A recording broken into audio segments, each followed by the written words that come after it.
दिल्ली में रेखा गुप्ता ने लिए 20 ताबड़तोड़ फैसले। अरविंद केजरीवाल को भूल जाएगी जनता, एक महीने में किए बड़े विकास कार्य। दिल्ली में बीजेपी सरकार के 1 महीना पूरा हो गया है। दिल्ली की सीएम रेखा गुप्ता ने पिछले 1 महीने में कई फैसले कर लिए हैं, लेकिन 20 ऐसे फैसले किए हैं जिसकी पूरे देश भर में चर्चा हो रही है। दिल्ली के मुख्यमंत्री रेखा गुप्ता और उनका पूरा मंत्रिमंडल 20 फरवरी 2025 को शपथ ग्रहण करने के बाद 20 मार्च 2025 तक कई महत्वपूर्ण फैसले कर चुका है।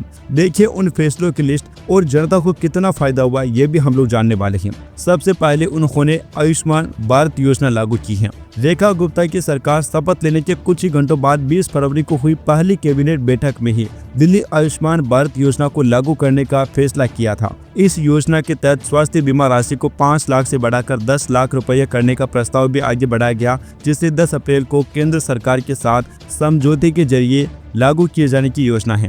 फिर उन्होंने महिला समृद्धि योजना की शुरुआत की। 8 मार्च 2025 को अंतर्राष्ट्रीय महिला दिवस के मौके पर रेखा गुप्ता ने महिला समृद्धि योजना को मंजूरी दी, जिसके तहत महिलाओं को हर महीने 2500 रुपए की आर्थिक सहायता देने का वादा किया गया था। तीसरा फैसला, पूर्व सरकार के स्टाफ और अधिकारियों पर कार्रवाई। 21 फरवरी को रेखा गुप्ता ने पूर्व मुख्यमंत्री और मंत्रियों के व्यक्तिगत स्टाफ की सेवाएं खत्म कर दी और कई अधिकारियों को उनके मूल विभागों में वापस भेजने का आदेश दिया। चौथा फैसला, सीएजी रिपोर्ट पेश करना। रेखा गुप्ता ने अपनी पहली कैबिनेट बैठक में यह तय किया कि विधानसभा के पहले सत्र में ही नियंत्रक और महालेखा परीक्षक सीएजी की 14 रिपोर्ट पेश की जाएगी। 24 फरवरी को शराब नीति से जुड़ी सीएजी रिपोर्ट सदन में रखी गई, जिसके बाद उन्होंने दावा किया कि रिपोर्ट पिछली आप सरकार के काले कारनामों को उजागर करती है। पांचवा फैसला, जनता से संवाद और सुझाव के लिए पोर्टल। जनता के साथ सीधा संवाद स्थापित करने के लिए रेखा गुप्ता ने एक पोर्टल लॉन्च किया, जहां लोग अपनी शिकायतें और सुझाव दर्ज करवा सकते हैं। इसके साथ ही जनता के सुझाव लेने के लिए व्हाट्सएप नंबर और ईमेल आईडी भी जारी की गई। 5 मार्च को महिलाओं और 6 मार्च को व्यापारियों से सुझाव लिए गए, जिसे विकसित दिल्ली बजट का आधार बताया गया। छठा फैसला है त्योहारों पर मुफ्त सिलेंडर और सब्सिडी की योजना। फरवरी के अंत में हुई बैठक में होली और दिवाली पर मुफ्त सिलेंडर देने और गरीब महिलाओं को 500 रुपये सिलेंडर उपलब्ध कराने का ड्राफ्ट तैयार किया गया। हालांकि इसकी औपचारिक घोषणा अभी तक नहीं हुई है, लेकिन यह चर्चा में है। और दिल्ली का सबसे बड़ा फैसला, जिस पर कोई भी सरकार बड़ा कदम नहीं उठा पाई है, यमुना की सफाई और पर्यावरण पर जोर। अरविंद केजरीवाल जैसे नेता तो साफ तौर पर यह कह चुके हैं कि उन्हें यमुना की सफाई कराने से वोट नहीं मिलेंगे। मतलब कि क्या उनका काम सिर्फ और सिर्फ वोट लेना ही था? लेकिन रेखा गुप्ता की सरकार ने इस पर बड़े एक्शन लिए हैं। रेखा गुप्ता ने 20 फरवरी को वासुदेव घाट पर यमुना की संध्या आरती कर सफाई के प्रति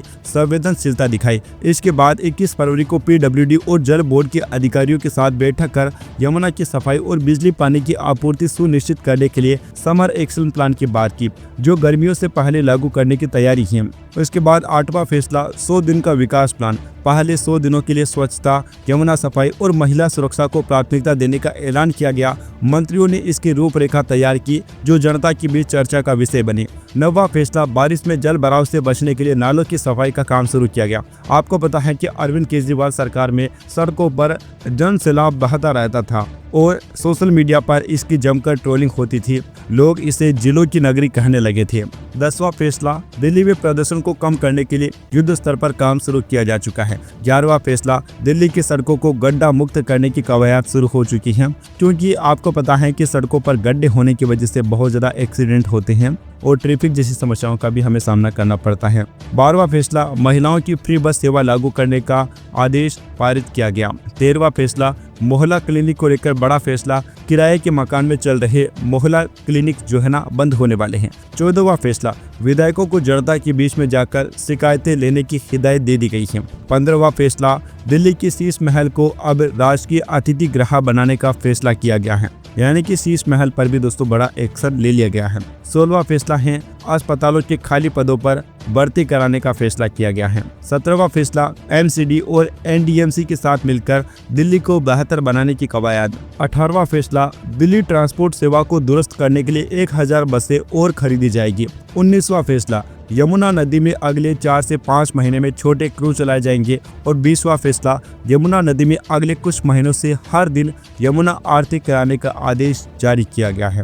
तो दोस्तों आप देख सकते हैं कि दिल्ली में भाजपा की सरकार आने के कितने फायदे हुए हैं। जो साफ सफाई का काम था वह बाकी था, आयुष्मान भारत जैसी योजनाएं दिल्ली में चलाई नहीं जा रही थी, और भी दोस्तों प्रदूषण वगैरह आप जानते हैं कितना ज़्यादा दिल्ली में है। तो सभी को लेकर दोस्तों भाजपा सरकार ने काम करना शुरू कर दिया है।